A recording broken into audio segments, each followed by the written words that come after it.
And welcome back to our channel. So today in this video we are going to discuss about how to enable 3D secure and test it in WooCommerce plus Stripe. So without wasting much of our time, let's get straight into the video. So to enable 3D secure, you need to ensure that your WooCommerce Stripe plugin is installed. So once you have checked this, you need to connect it in the test mode as well. So 3D Secure is supported by the latest plugin version and is automatically handled when a customer uses a 3D Secure enabled test card. So to manage it, you need to simply go and tap open your WooCommerce.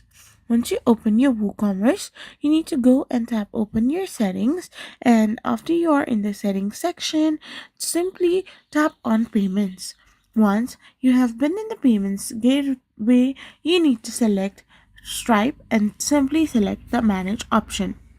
Once you have done this, check the enable test mode box, then go to their Stripe dashboard by switching to test mode and use a 3D secure test card to complete a purchase on your site.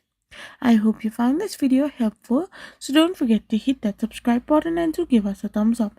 We will be back again with more informative videos. Thank you for watching.